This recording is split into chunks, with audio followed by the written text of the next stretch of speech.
شاء الله لا حول ولا قوة إلا بالله العلي العظيم. أعوذ بالله من الشيطان الرجيم. بسم الله الرحمن الرحيم. الحمد لله الذي هدانا لهذا وما كنا لنهتدي لولا أن هدانا الله. لقد جاءت رسل ربنا بالحق. الصلاة والسلام على عبد المميز والرسل المصدق والمصطفى الأمجد والمحمود الأحمد الذي سمي في السماوات وما في الأرض أبا القاسم محمد مصطفى.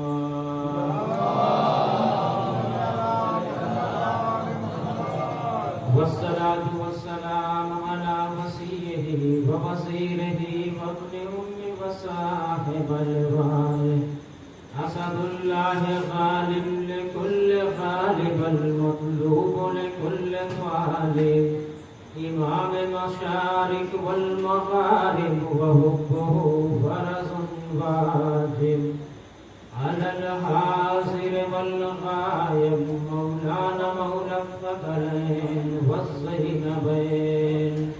يد الله وجه الله لسان الله نفس الله ذكر الله سر الله أمير المؤمنين نقطة بسم الله الرحمن الرحيم.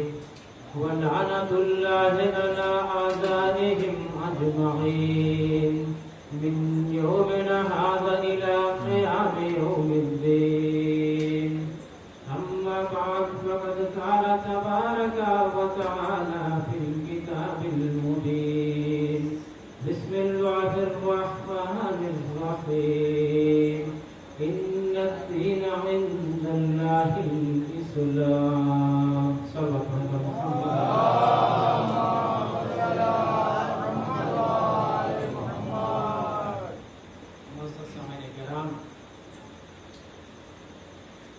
حضرات ذویل احترام، عیسائی کریمہ کی میں نے تلاوت کی آپ کے سامنے. بہت ہی مشہور و معروف آیت. اتنی یہ آیت ہمارے درمیان مشہور ہے کہ آج ہمیں اس کے ترجمے کی بھی ضرورت ہے. آج ہمیں اس کے ترجمے کی بھی ضرورت نہیں ہے. آپ حضرات سے گزارش یہ ہے کہ تھوڑا سمٹائیں، پیچھے آنے والوں کو دقت محسوس ہو رہی ہے. صلوات پڑھتے ہوئے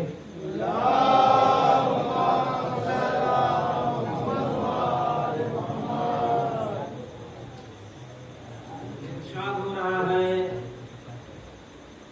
ارشاد رب العزت ہے، ان الدین عند اللہ الاسلام. اسی آیت کے ذیل میں چند معروضات ہیں جو آپ کے اذہان تک منتقل کرنے کی کوشش کروں گا. دیکھیے گا یہ کہ بزرگوں سے بڑی معذرت کے ساتھ جو باتیں ہیں وہ ہمسن اور کمسن برادروں کے لیے ہیں، اس لیے کہ ان بزرگوں نے جو آموختہ دیا تھا آج اسی کو دہرا رہا ہوں. ارشاد رب العزت ہو رہا ہے، ان الدین عند اللہ الاسلام. اللہ کے نزدیک کچھ افراد یہ بھی کہہ دیتے ہیں، سننے کو مل جاتا ہے کبھی کبھی کہ سب سے پسندیدہ دین دین اسلام ہے. کچھ افراد یہ بھی کہہ دیتے ہیں کہ اللہ کے نزدیک سب سے پسندیدہ دین دین اسلام ہے. لیکن نہیں عزیزوں، میں یہ کہتا ہوں نہیں، سب سے پسندیدہ دین جو آپ کہہ رہے ہیں یہ نہیں، بلکہ اس اعلان یہ ہو رہا ہے آیت میں، اس لیے کہ جو ہے قبلہ بیٹھے ہوئے ہیں بات کی تعین کریں گے کہ سب سے زیادہ پسندیدہ دین، سب سے پسندیدہ دین دین اسلام جو یہ کہہ دیتے ہیں، یہ سب سے زیادہ جو لفظ استعمال ہوتا ہے تو ذہن میں یہ سوال آتا ہے کہ اس کے مقابل میں اس سے کچھ کم کوئی اور ہے، اس کے مقابلے میں اس سے کم کچھ اور ہے، یعنی کوئی اور دین ہے جو کچھ کم پسند ہے، یہ اس سے زیادہ پسند ہے، مطلب تو یہ نکل رہا ہے۔ لیکن نہیں، بلکہ اعلان قدرت ہو رہا ہے کہ اللہ کے نزدیک اگر کوئی دین ہے تو وہ دین اسلام ہے، صرف اور صرف اگر کوئی دین ہے تو وہ دین اسلام ہے، اس کے علاوہ کوئی دین نہیں ہے۔ اللہ کے نزدیک صرف ایک دین ہے، اگر کوئی دین ہے تو وہ دین اسلام ہے۔ دوسرے جو ہیں وہ یہ کہہ لیا جائے کہ مذہب ہو سکتے ہیں، سمدائے ہو سکتا ہے، ریلیجس ہو سکتا ہے، لیکن دوسرا کوئی دین نہیں ہو سکتا۔ اسلام ایک بڑا دائرہ ہے، سمجھ لیجیے آپ، اسلام ایک ایسی سرکل ہے، ایک ایسا دائرہ ہے کہ جس کے اندر چھوٹے چھوٹے مذہب پنپ رہے ہیں، جس کے اندر چھوٹے چھوٹے سمدائے پائے جاتے ہیں، جس کے اندر چھوٹے چھوٹے ریلیجس پائے جاتے ہیں، لیکن اللہ کے نزدیک اللہ نے یہ نہیں کہا کہ مذہب کی بات کی ہو، سمدائے کی بات کی ہو، ریلیجس کی بات کی ہو، نہیں، اللہ نے جو کہا ہے وہ بس یہی کہا ہے کہ فقط دین اسلام، اس کے علاوہ کچھ نہیں۔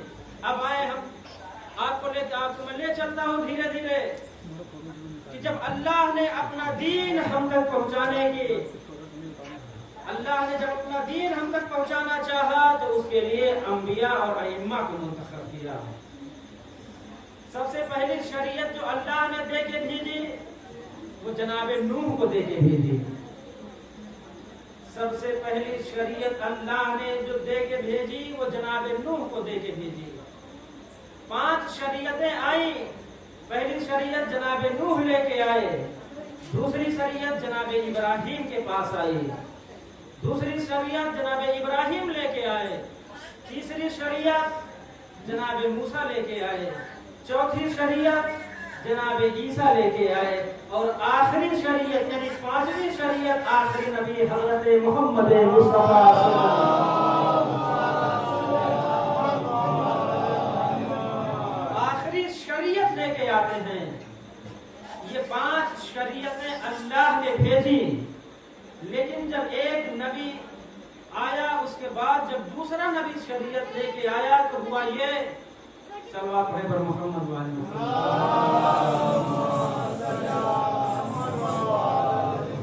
جب ایک کے بعد دوسری شریعت آئی تو ہوا یہ کہ پہلی والی جو شریعت تھی وہ منسوخ ہو گئی، پہلی والی جو شریعت تھی وہ منسوخ ہو گئی۔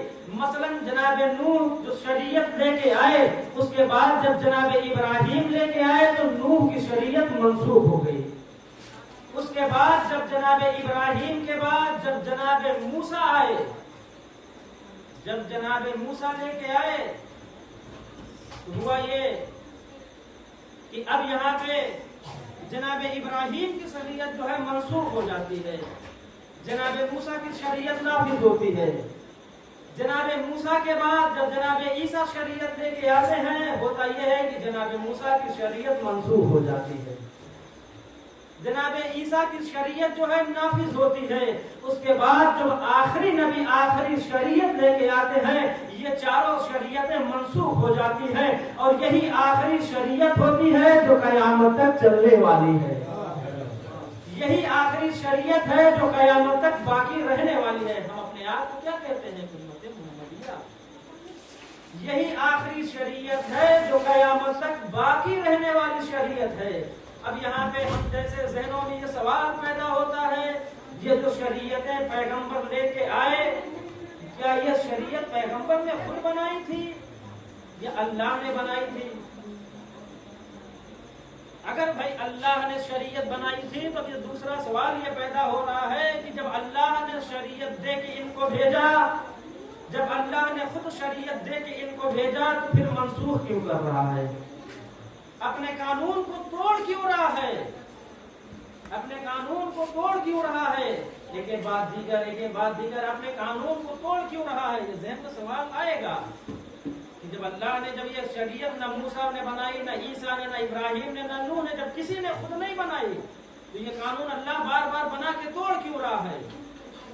یہ قانون اللہ بنا کے بار بار توڑ کیوں رہا ہے؟ آپ اس کس طریقے سے سمجھیں؟ ایک مثال کے ذریعے، یہ جو شریعتیں آئی یہ حالات کے تحت آئی، سچویشن کے تحت آئی۔ مثلا ابھی جو وقت گزرا،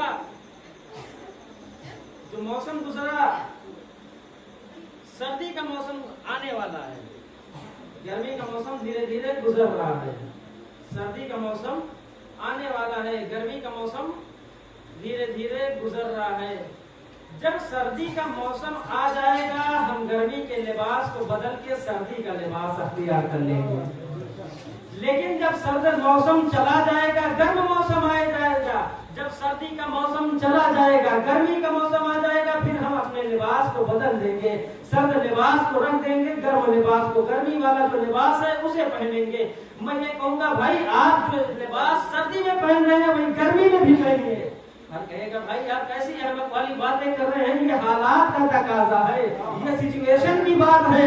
ارے سردی میں گرمی کا لباس نہیں پہنا جائے گا، گرمی میں سردی کا لباس نہیں پہنا جائے گا۔ یہ شریعتیں جو آئی، یہ شریعتیں جو پیغمبر لے کے آئے، یہ جو ہے حالات کے تحت آئی، سچویشن کے تحت آئی۔ لیکن ان 4 شریعتوں کے منسوخ ہو جانے کے بعد جب آخری شریعت لے کے آخری نبی آئے تو اللہ نے کہا اب یہی شریعت قیامت تک باقی رہنے والی ہے۔ حلال محمد نے حلال الی یوم القیامہ و حرام محمد نے حرام الی یوم القیامہ۔ ارے جس چیز کو پیغمبر نے حرام کر دیا قیامت تک کے لیے حرام ہے، اور جس کو پیغمبر نے حلال کر دیا قیامت تک کے لیے حلال۔ صلوات محمد و آل محمد۔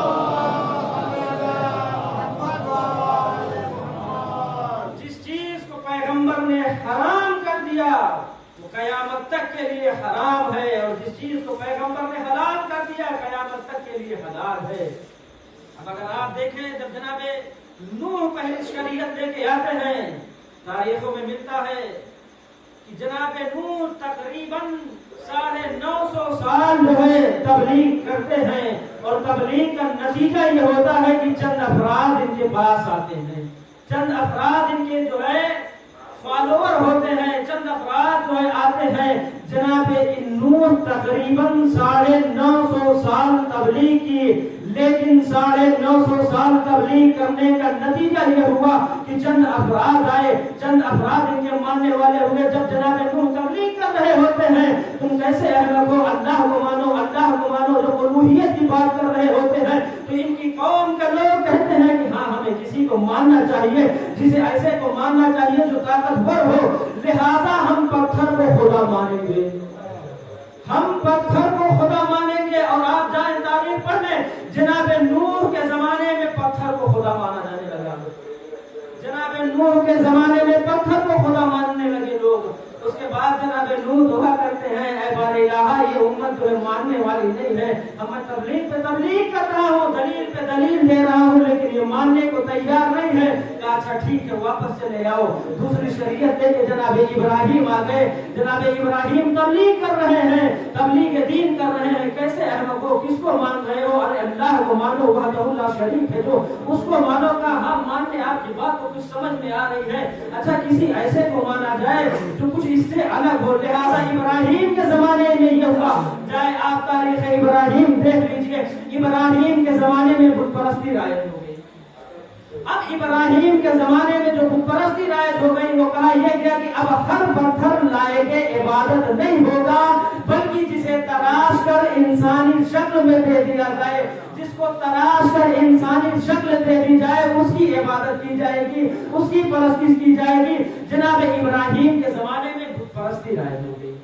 میں بہت جلدی اپنی باتوں کو کہہ رہا ہوں۔ اس کے بعد جناب جو ہے عیسیٰ کی جو شریعت آتی ہے، اس کے بعد جب جناب عیسیٰ تبلیغ کر رہے ہوتے ہیں، تبلیغ کا آخر میں نتیجہ یہ نکلتا ہے کہ لوگ کہتے ہیں کہ اچھا ہاں اس سے ہمیں کچھ اور آگے بڑھنا چاہیے، اس سے کچھ اور آگے بڑھنا چاہیے، ایک دوسرے اور آگے چلنا چاہیے۔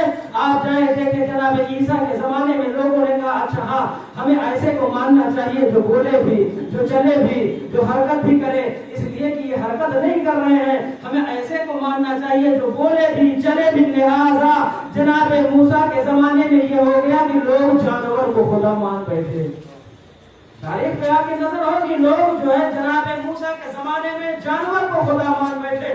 اس کے بعد چوتھی شریعت لے کے جب جناب عیسیٰ آئے تبلیغ کہہ رہے ہیں، قولوا لا الہ کی آواز بلند کر رہے ہیں۔ ارے کیسے احمق ہو، ایک جانور کو خدا مان رہے ہو، جانور کو خدا مان رہے ہو، کیسے احمق ہو، کتنے جو ہے کم ضبط ہو، کیسی عقل ہے تمہارے پاس کہ ایک جانور کو خدا مان رہے ہو۔ آخر کار نتیجہ یہ ہوا جناب عیسیٰ کی تبلیغ کا، لوگوں نے انہی کو ہی خدا کا بیٹا مان لیا، لوگوں نے انہی کو ہی مان لیا۔ جناب عیسیٰ نے عرض کی ہمارے الہ یہ تو پتھر سے آئے ہوئے وہاں تک کہ اب ہر پتھر نہیں بستی جسے تلاش کر انسانی شکل دے دی جائے۔ اس کے بعد جانور سے آ کے انسان پہ رک گئے، جانور سے آ کے انسان پہ رک گئے۔ پالنے والے میں نے ساری دلیلیں پیش کر دی، ساری دلیلیں پیش کر دی، جتنی میرے پاس دلیلیں تھی میں نے سب بیان کر دی۔ کہا اچھا ٹھیک ہے واپس چلے آؤ۔ اس کے بعد آخری شریعت لے کے جب جناب ختمی مرتبہ حضرت محمد مصطفیٰ صلی اللہ علیہ وسلم لے کے اس دنیا میں آئے، دیکھیں کس طریقے سے انسانی فکر ڈیولپ ہو رہی ہے، کس طریقے سے انسانی فکر ڈیولپ ہو رہی ہے۔ پتھر، پتھر سے جانور، جانور سے انسان، پتھر، پتھر سے جانور، جانور سے انسان۔ اب پیغمبر آگے آواز بلند کرتے ہیں، قولوا لا الہ الا اللہ تفلحوا، کہو لا الہ الا اللہ نجات پا جاؤ گے، کہو لا الہ الا اللہ نجات پا جاؤ گے۔ پیغمبر نے اس مزاج انسانی کو جو ابھی پتھر سے جانور، جانور سے انسان پہ آ کے رکا ہوا تھا، پیغمبر نے اپنی 63 سالہ حیات طیبہ میں اتنی تبلیغ کر کے اس مزاج انسانی کو الوہیت سے ملا دیا۔ پیغمبر نے اس کو الوہیت سے ملا دیا۔ پیغمبر نے جب اس کو الوہیت سے ملایا، آواز قدرت آئی، اب تم بھی میرے پاس چلے آؤ، اب یہی آخری شریعت ہے، اب یہی آخری شریعت ہے، اب اس میں کوئی تبدیلی ہونے والی نہیں ہے، یہی قیامت تک باقی رہنے والی شریعت ہے۔ میں آپ سے کہوں گا آپ جائیں تاریخ انبیاء پڑھنے، آپ کو ملے گا کہ ہر نبی اپنی دلیلیں دینے کے بعد، اپنی حجتیں تمام کرنے کے بعد یہ آواز بلند کرتا ہے، اے بار الہ میں نے اپنی دلیلوں کو دے دیا، یہ ماننے کے لیے تیار نہیں ہے، میں نے اپنی حجتوں کو تمام کر دیا لیکن یہ ماننے کے لیے تیار نہیں ہے، اے بار الہ عذاب بھیج، اے بار الہ عذاب بھیج، اے اللہ عذاب بھیج۔ آپ کو معلوم ہوگا کہ مختلف انبیاء کی قومیں عذاب کا شکار ہوئے، جب ان کے قوم کے رہبر نے عذاب کے لیے دست دعا بلند کی، میں نے حجتیں تمام کی، دلیلیں تمام کی، لیکن یہ ماننے کو تیار نہیں ہے، اے بار الہ عذاب بھیج، عذاب بھیج۔ عذاب آیا لیکن جب آخری شریعت لے کے آخری نبی آئے، آواز قدرت آ رہی ہے، اے پیغمبر اگر لوگ نہیں مان رہے ہیں، دلیل دینے کے بعد نہیں مان رہے ہیں، حجتیں دینے کے بعد نہیں مان رہے ہیں، تو بتاؤ عذاب بھیجو، عذاب بھیجو۔ وہاں کہا جا رہا ہے عذاب بھیج، وہاں نبی کہہ رہا ہے بار الہ عذاب بھیج، عذاب بھیج۔ یہاں یہ اللہ اور محمد سے کہہ رہا ہے اگر نہیں مان رہے ہیں تو بتاؤ عذاب بھیجو، عذاب بھیجو۔ لیکن پیغمبر نے کہا نہیں، ابھی رک جا، ابھی میرے پاس دلیلیں باقی ہیں، ابھی میرے پاس علی کی شکل میں دلیل باقی ہے، ابھی میرے پاس حسن باقی ہے، ابھی میرے پاس حسین باقی ہے، ابھی میرے پاس زین العابدین باقی ہے، ابھی میرے پاس امام باقر کی شکل میں دلیل باقی ہے، ابھی میرے پاس امام جعفر صادق کی شکل میں دلیل باقی ہے، ابھی 12 دلیلیں باقی ہیں۔ اب عذاب نہ بھیجنا، اب قیامت۔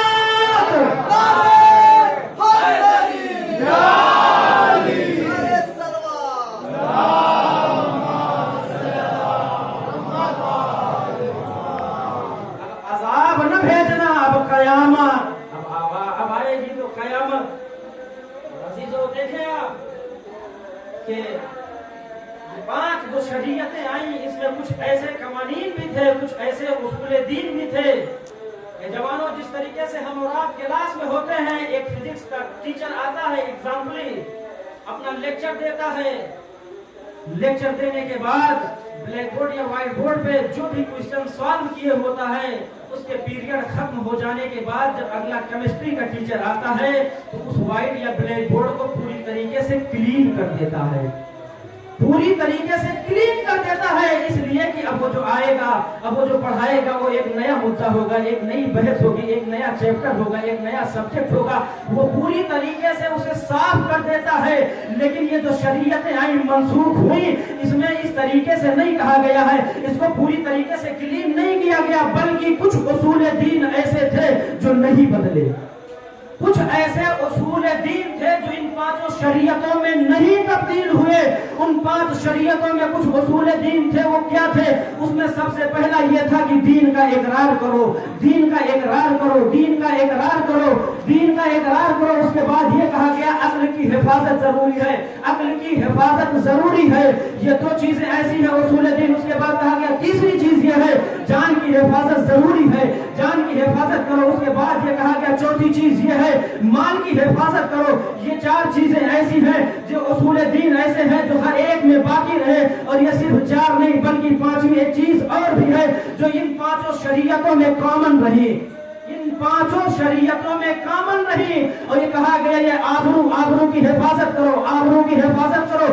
یہ پانچ اصول دین ایسے تھے جو ہر شریعت میں تھے، منسوخ نہیں ہوئے، یہ ہر شریعت میں کامن رہے، آدم سے لے کے خاتم تک یہ کامن رہے، آدم سے لے کے خاتم تک یہ باقی رہا۔ کہا یہ گیا کہ دیکھو دین کا اقرار کرو، عقل کی حفاظت کرو، مال کی حفاظت کرو، جان کی حفاظت کرو، آبرو کی حفاظت کرو۔ یہ پانچ اصول دین ایسے ہیں جس کی ہر انبیاء نے حفاظت کی ہے۔ آدم اپنے بعد شیش سے کہہ رہے ہیں کہ دیکھو تم اس شریعت کی حفاظت تو کرنا، لیکن اس کے بعد اس پانچ اصول دین کی زیادہ حفاظت کرنا۔ نوح اپنے بعد ابراہیم سے کہہ رہے ہیں کہ اپنی شریعت کی حفاظت تو کرنا، لیکن ان پانچ اصول دین کی زیادہ حفاظت کرنا۔